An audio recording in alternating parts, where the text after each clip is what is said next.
Jim Crow laws, racial terrorism, and the KKK has the black vote. How is it possible? We gave up culture.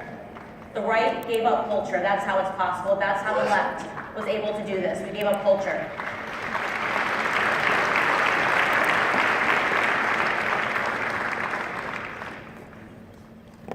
Over the course of the last 50 and 60 years, it seems that we've given up influencing pop culture altogether on the right. And to a certain degree, that's completely understandable.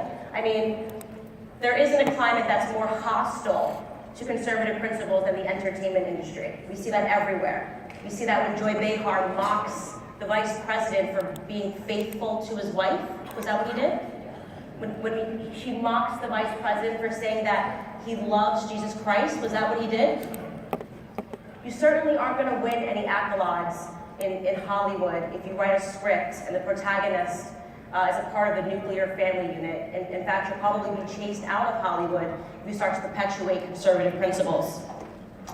That's because the left has invested, they've infected, and they've infested culture at every single layer.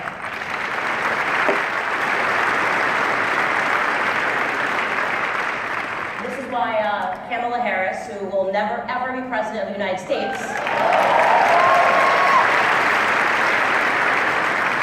is talking about Tupac and Biggie music that never came out, which she claims she smoked marijuana to in college. Because she thinks that black people are stupid, and the way that she's going to appeal to us just by saying, I smoke pot and I listen to hip hop music. How insulting is that? This is why Hillary Clinton, who is still not the president of the United States,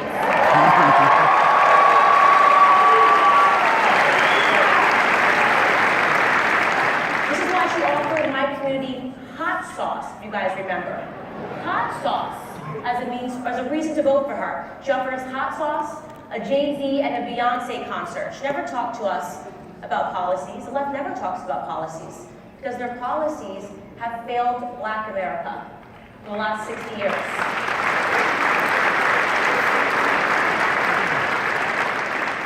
The truth is that the left and the Democrats never, ever, ever, ever want to fix Black America because they stump on our issues year after year.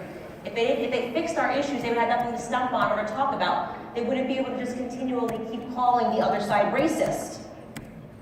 They want Black America to stay broken. They don't want us to ever have opportunities. They want to continue to give us handouts and not hand-ups.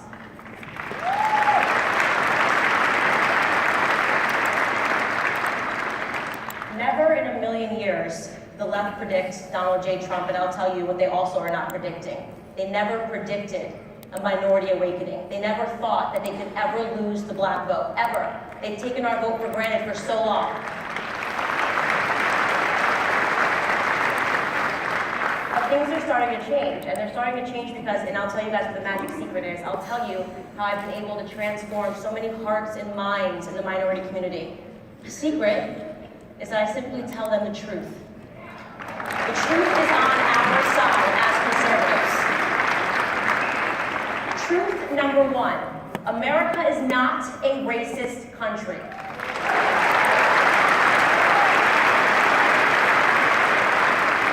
The people that continue to tell us that have a vested interest in racism. In fact, they're actively now importing Nigerians to come do racist acts in this country a la Jesse Smollett, right? This is MAGA country? No, this is your prison cell. And I hope you rot in it, Jesse.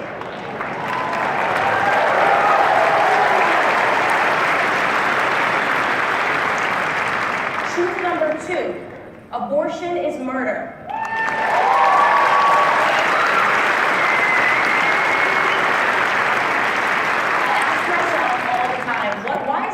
To you that progressive policies always lead to regressive results in the black community. It's amazing, isn't it?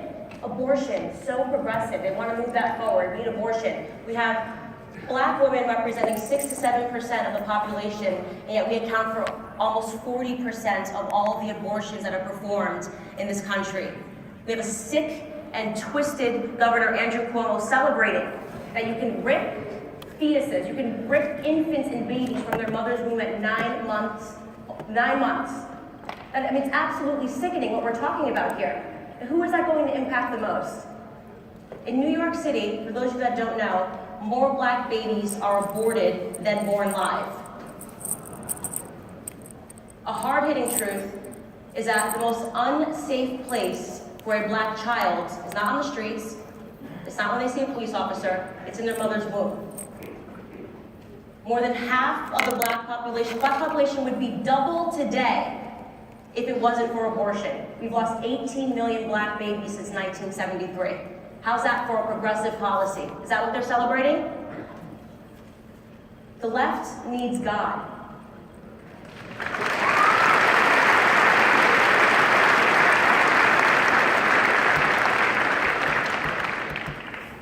Truth number 3. Racially motivated police brutality is a myth. It's simply a myth. Father absence is not. The number one issue facing black America is that fathers have been removed from the home. It's that they've been incentivizing father absence. When the single motherhood rate jumps from 23% in the 1960s to a whopping 74% today, we have a problem. It's a problem that the left does not want to talk about. It is the destruction and the breakdown of the family.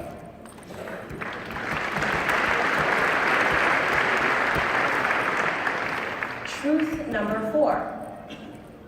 There are 3.6 million black children living below the poverty line. There are 4 million Hispanic children that live below the poverty line. And yet Democrats want us to put illegals first. I say no thank you. I say build the wall.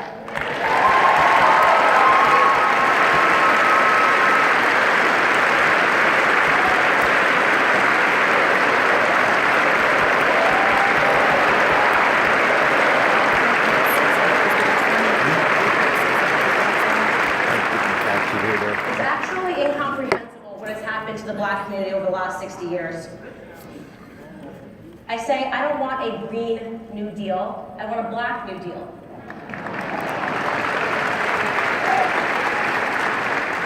And the good news, Alexandria Ocasio-Cortez, is that that actually can be free. It doesn't cost $93 trillion. First and foremost, stop selling us our own oppression. Stop taking away our self-confidence by telling us that we can't because of racism, because of slavery. I've never been a slave in this country. Stop telling us that we need to be obsessing over our past when we should be obsessing over our future and the potential that we have.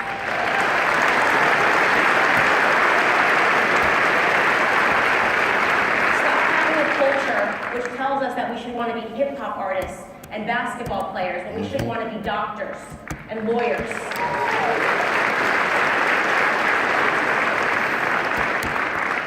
We need to stop idolizing people like LeBron James and start idolizing people like Dr. Condoleezza Rice and Dr. Ben Carson.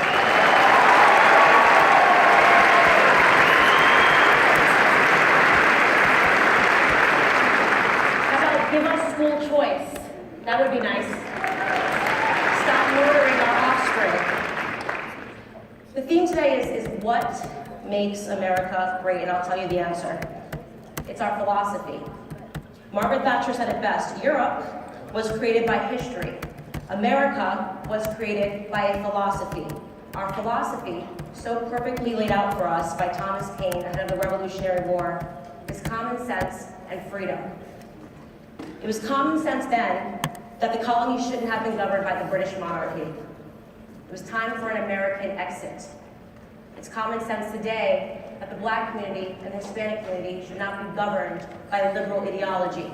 It's time for a Blexit.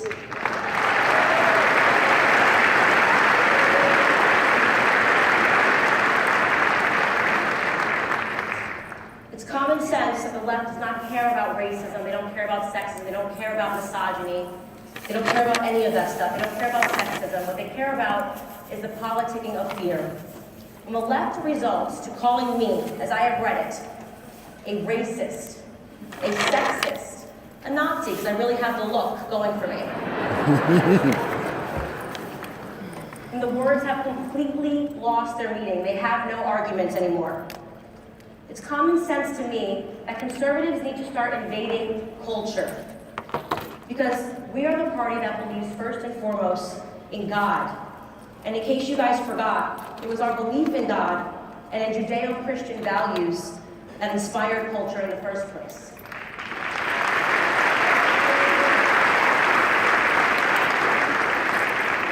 Florence is arguably one of the most beautiful cities in the world, dripping with some of the greatest masterpieces from the Renaissance.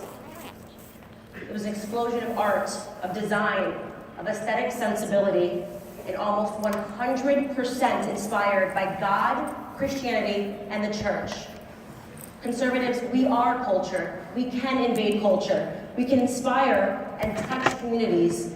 Conservative principles can inspire great works of art and great movements. But we have to give in, and we have to say that we are going to fight the cultural war. When I first started on YouTube, to hold a mirror up to ourselves and the things that we do wrong, I was mocked by the left and the right.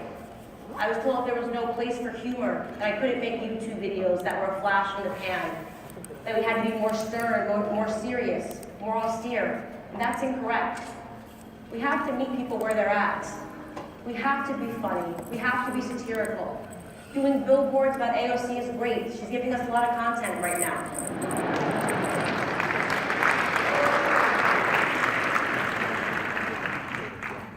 I want to wrap this up by pleading with all of you to realize that the left is terrified right now because it takes just 5%. If we move the black vote 5%, the path of least resistance to defeating the left is awakening the minority community, awakening Black America. We've been lied to, we've been abused, we have been used, and we are suffering.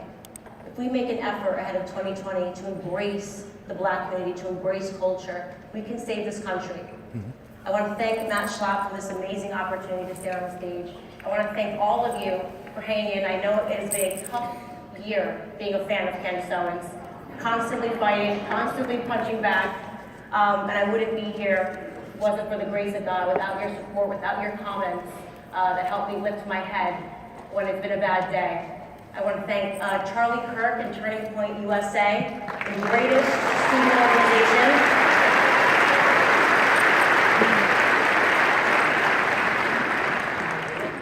And above all else, just to thank God, because a year and a half ago, I was on YouTube. And what makes America great is how quickly your life can transform if you stop viewing yourself as a victim and start viewing yourself as a victor and a piece of the American dream.